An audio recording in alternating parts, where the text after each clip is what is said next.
Assalamualaikum, saya anggota polis.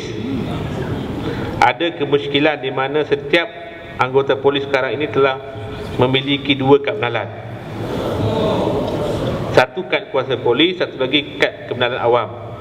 Apa tujuan saya tak tahu. Minta pihak tuan tolong siasat. Soalan tentang siasat, bukan soalan suka jawab. Jadi saya kena siasat lah. Dia soalan dia minta siasat, bukan soalan tak jawab. Macam P. Ramlee lah, tuan suruh kata saya acting, bukan suruh saya cakap. Nak jawab je, dia kena siasat je. Okey, dari segi polis memang kita akui, polis memang ada dua kad penalan.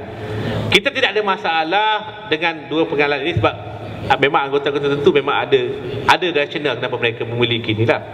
Tapi yang kita tak boleh terima adalah apabila kamu dah berhenti jadi polis, kenapa kamu masih lagi ada dua ini dan kamu masih boleh lagi jadi pengundi pos. Itu yang masalah yang kita hadapi sekarang ini.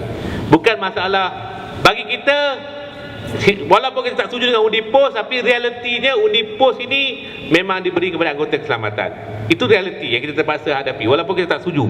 Tapi yang menjadi masalah kepada kita yang paling besar adalah dua. Pertamanya, polis yang dah bersara, yang patutnya tidak harus lagi memiliki dua kad penalan ini, tapi mereka masih ada dan menyebabkan memberi ruang untuk mereka boleh mengundi undi pos dan juga mengundi sebagai pengundi biasa. Ini memang ada berlaku. Kes paling jelas adalah kes di Negeri Sembilan masa APRI kecil Bagan Pinang.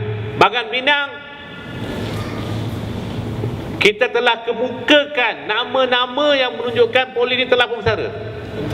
Tentera yang telah bersara dan mereka mereka memiliki lagi kad penalan tentera itu. Dan nama mereka ada dalam daftar pengundi, dalam pengundi pos dan juga pengundi biasa. Ini yang paling membahaya.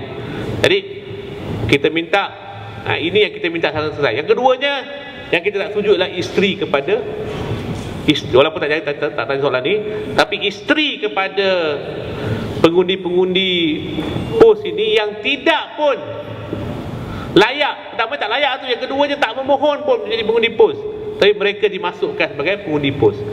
Setakat mereka masuk pengundi pos, kalau mereka hanya mengundi pos saja tak ada masalah. Masalahnya dia boleh membuka pada ruang, dia boleh mengundi pos dan juga boleh mengundi sebagai pengundi awam. Yang ini yang masalah kepada kita.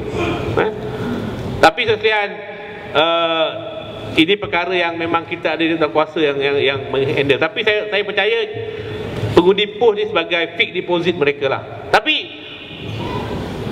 walau macam mana pun, kalau rakyat dah gelombang tu dah kuat sekalian, insya-Allah walaupun dia guna undi apa pun, di wilayah persekutuan, walaupun di Setiawangsa sebagai contoh, Setiawangsa antara kawasan undi pos yang the only wilayah persekutuan yang kita kalah. Sebab apa? Ada pengundi pos yang tak salah 17,000 jumlah dia. Itu pun kita dapat dalam jumlah lebih kurang 10,000 tak saya. Maknanya undi pos pun kalau Allah dah buka hati mereka, insya-Allah. Dan kalau sekarang ini kita kena ni lah. Of course kita akan terus lawan undi pos ini sebab kita rasa undi pos ni membuka manipulasi kepada terlalu banyak. Wallahualam. Soalan tu sebenarnya banyak soalan menyentuh tentang apa tindakan kita, apa yang kami boleh buat. Kami boleh halau ke pendatang asing tanpa izin ni? Kami apa lagi tindakan yang kita boleh buat selepas bersih? Ini sebenarnya inilah perkara yang kita perlu lakukan. Kita perlu memberdayakan lebih ramai lagi orang yang mempunyai kesedaran dan yang tahu dan memastikan supaya proses pilihan raya itu berjalan dengan betul, dengan adil, dengan baik. Ya, saya ambil satu contoh sebab saya juga terlibat dalam gerakan masukkan ISA. Masa kita tubuhkan JMI dulu tahun 2001, kita letakkan objektif mansuhkan ISA. Ramai kawan-kawan datang beritahu saya ini mustahil. Sampai bila pun dia takkan mansuhkannya. Dia akan pegang dan dia akan pastikan supaya undang-undang itu tetap akan wujud sampai mati. Ya, begitu. Tapi kita yakin kalau kita usaha, kita ada strategi, kita ada tindakan, taktiknya, psikologinya, semua mainkan peranan, tidak mustahil. Dan hari ini undang-undang itu sedang dimasukkan, belum lagi. Dia akan digazetkan, tapi ada undang-undang baru ya. Cuma yang pastinya, yang berjayanya adalah undang-undang itu dapat dimasukkan. Dan ianya dapat dimasukkan bukan kerana usaha JMI sahaja, tetapi sebenarnya oleh kerana kesedaran rakyat yang bangkit, yang protes, yang bantah, yang tahu, makin lama makin tahu apa itu undang-undang. Sama juga dengan proses pilihan raya di negara kita. Kalau lebih ramai orang yang tahu, lebih ramai orang yang faham, lebih ramai orang yang ke depan mainkan peranan dalam semua segi, sama ada sebagai parti ahli parti, sama ada sebagai polling agent, sama ada sebagai counting agent, maupun sebagai rakyat biasa, sebagai NGO, sebagai pemerhati, pemantau pilihan raya, saya rasa perubahan boleh berlaku. Dan kita kena yakin dengan perkara ni sungguh-sungguh. Ya, kadang-kadang kita tak kurang, bukan nak kata kurang sabar, tapi kadang-kadang kita tak tahu bila tiba-tiba perkara-perkara perubahan boleh berlaku. Dia datang daripada tempat-tempat yang kita tidak sangka. Tetapi usaha itu, effort yang kita buat, yang kita lakukan itu adalah sangat penting. Kalau hari ini kita rasa kecewa, kita rasa putus asa, belum sampai lagi misalnya, ya. Tapi insya-Allah dengan usaha yang ada, ianya boleh berlaku. Perkara yang kedua yang saya ingin sentuh ialah, sebenarnya kalau kita tengok basic element ataupun elemen asas kepada demokrasi adalah bebas daripada rasa takut. Simple ya, bebas dari rasa takut, freedom from fear. Dan ini juga disebutkan oleh salah seorang daripada ahli panel fact finding, ya, yang baru-baru ini mengeluarkan laporan awal mereka semalam, menyebutkan bahawa di Malaysia ini masih lagi wujud violation of this basic freedom, iaitu freedom from fear. Ya, kerana adanya masih lagi undang-undang represif, sama ada ISA yang sekarang diganti dengan Security Offence Act, ataupun juga akta-akta kesalahan pilihan raya yang makin lama yang diketatkan lagi, supaya dengan itu tidak mudah untuk orang mempersoalkan. Jadi mesti ada this struggle, satu usaha untuk membebaskan diri kita daripada rasa takut, rasa bersalah walaupun kita tidak melakukan kesalahan, dan rasa keberanian pula untuk menyuarakan kebenaran, untuk membawa amar makruf nahi mungkar. Ya, sebab itulah bersih 3.0 itu sangat penting.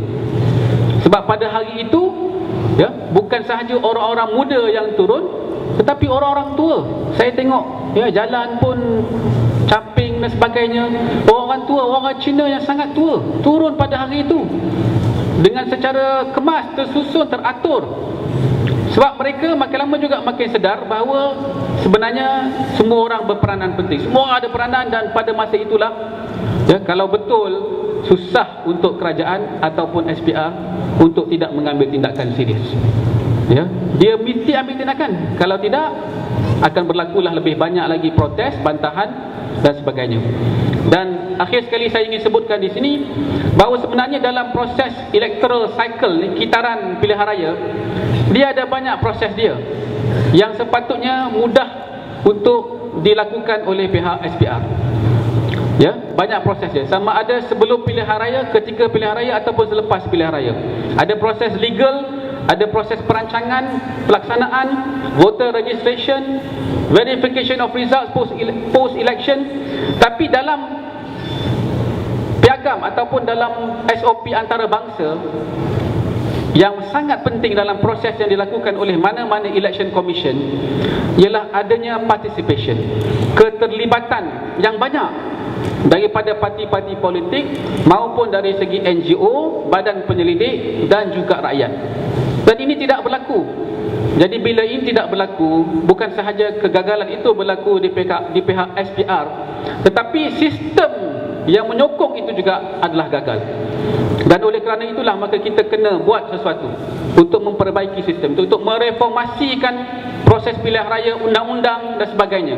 Dan kita juga ada peranan walaupun kecil kalau hari ini kita sebut tentang kita dipindahkan undi kita, maknanya kita telah buat semakan. Tapi kalau ada lagi di kalangan kita yang belum buat semakan daftar undi, sila semak hari ini untuk pastikan bahawa kita memang layak mengundi dan kita berada di tempat mengundi yang sah, yang sepatutnya kita undi, dan kita harus bangkit untuk menyuarakan bantahan dan aduan itu. Ini benda-benda yang basic, tetapi kadang-kadang kita lupa dan kita bergantung banyak kepada parti-parti politik, kepada badan-badan NGO. Tapi sebenarnya setiap daripada kita ada peranan yang sangat besar, dan saya harap insya-Allah kita berusaha untuk memastikan kita mainkan peranan itu supaya pilihan raya adalah pilihan raya adil dan telus. Dan kalau selepas bersih, kalau nak buat lagi tindakan yang lebih keras, yang lebih agresif, ada orang kata kita boykot pilihan raya. Ada orang kata boykot pilihan raya. Boleh ke tak boleh? Saya tak kata boleh atau tidak, tuan-tuan kata boleh tadi ya. Sebenarnya kita kena ingat kita ada undang-undang dan kita kena melalui proses undang-undang tersebut. Tetapi saya tak pasti sama ada di Malaysia ada tak satu, orang kata dia punya ceiling dia, peratus keluar mengundi. Kalau peratus keluar mengundi itu 30% saja, adakah pilihan raya itu satu pilihan raya yang sah, yang ada mandat? Kalau saya lah menjadi kerajaan, saya akan kata tidak sah, tidak mandat. Saya buat re-election kerana saya diangkat menjadi kerajaan dengan undi sebanyak 30% saja yang keluar mengundi. So dia kesan dia juga besar.